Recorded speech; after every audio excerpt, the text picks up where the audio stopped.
ఆయన ప్రఖ్యాత దర్శకుడు కేవీ రెడ్డి గారు మునుమానవడం. ఆయన ఎటువంటి సినిమాలు తీశాడు? ఆయనేమో సినిమాలు రంజింపు చేశాడు, ఈయనేమో ఒక ఆర్థిక కథలు చెప్పి రంజింపు చేస్తాడు ఈయన.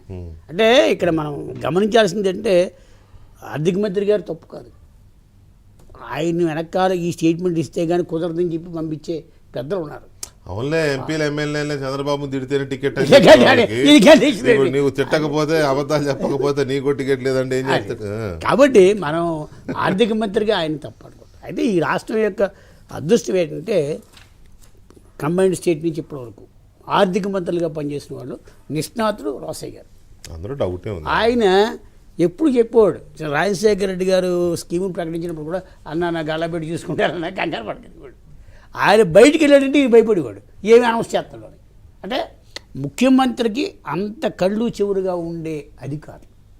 అలాగే చంద్రబాబు నాయుడు ప్రపంచ బ్యాంకు ఉద్యోగి అని చెప్పి ఆరోపణ జీతగాడని కూడా కమ్యూనిస్టులు కూడా కాంగ్రెస్ అప్పుడు కూడా ఆయన ఎక్స్పర్ట్స్ కమిటీ వేసేవాడు. ఈ రాష్ట్రానికి గవర్నర్గా ఉన్న రంగరాజన్ గారి దగ్గరికి వెళ్ళి అడిగేవాడు, అయ్యా నాకు సలహా ఇవ్వండి అనేసి.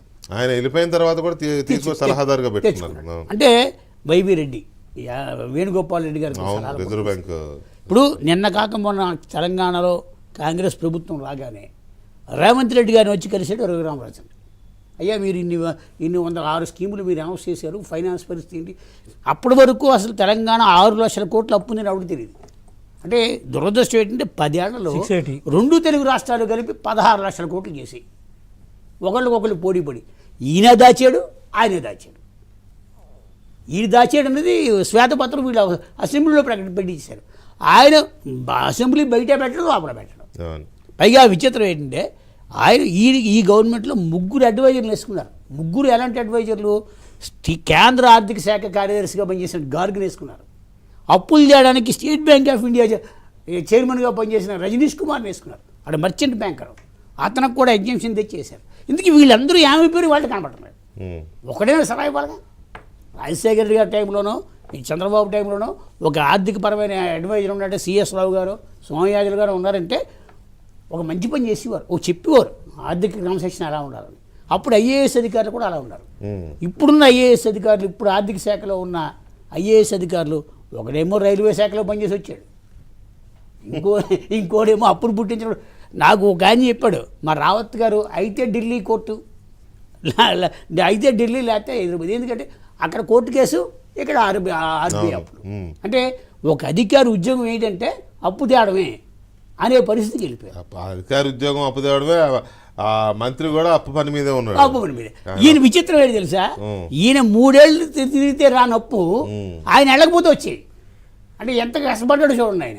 యనమల గారు ఎప్పుడు వెళ్ళలేదు. మీకు ఆర్థిక శాఖ మంత్రులు ఎప్పుడు ఢిల్లీ ఎప్పుడు వెళ్ళేవారంటే ఆ రోజుల్లో ఫైనాన్స్ కమిషన్ ఉన్నప్పుడు, ఫైనాన్స్ కమిషన్ ప్రధానమంత్రి ఆర్థిక మంత్రులతో మీటింగ్ పెట్టినప్పుడు మాత్రం వెళ్ళేవారు, బడ్జెట్ ముందే వెళ్ళేవారు.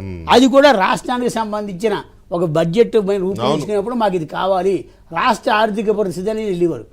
వీళ్ళు అది ఎప్పుడు ఇవాళ భానుప్రకాష్ రెడ్డి గారు ఇంకెవరో బాధపడతారు కానీ గట్టిగా అడిగితే ఒక రాష్ట్ర బీజేపీ అధ్యక్షురాలిగా ఆవిడ 4 ఇష్యూల మీద పట్టుకెళ్ళి కాగితం ఇస్తే కేంద్ర ప్రభుత్వానికి చెమ కొట్టిట్టుందండి. ఒక్కదాని మీద యాక్షన్ వచ్చిందా? ఆవిడ సిబిఐ డిమాండ్ చేసింది ఏది లెక్కల మీద, ఆర్థిక పరిస్థితి మీద సీతారామన్ దగ్గరికి వెళ్ళి చెప్పింది, అయ్యా మా వాడు ముంచేసాడని. ఒక్క నోటుకి అంటే మంత్రులకు ఇచ్చిన, కేంద్ర ప్రభుత్వంలోని ప్రముఖులకు ఇచ్చిన ఒక్క యాక్షన్ లేదు సార్. కనీసం మేము రాష్ట్ర ప్రభుత్వం నుంచి సమాచారం తెప్పించుకుంటాము, చంద్రబాబు చేస్తే ఏవో ఆరోపణలు, మా పార్టీ అధ్యక్షురాలు చేసిందని యాక్షన్ లేదు. మరి ఈ ఇన్యాక్షన్కి బీజేపీ ఏం సమాధానం చెప్పాలి? కేంద్ర ప్రభుత్వంలో ఏం చెప్పాలా? ఇప్పుడు వీళ్ళే 150,000 కోట్లు దాటిపోయారు. 180,000 కోట్లు కేంద్రంలో అప్పు చేశారు వీళ్ళు. వీళ్ళు ఇంకో నెల అడుగుతారు. అదే అంటే అప్పు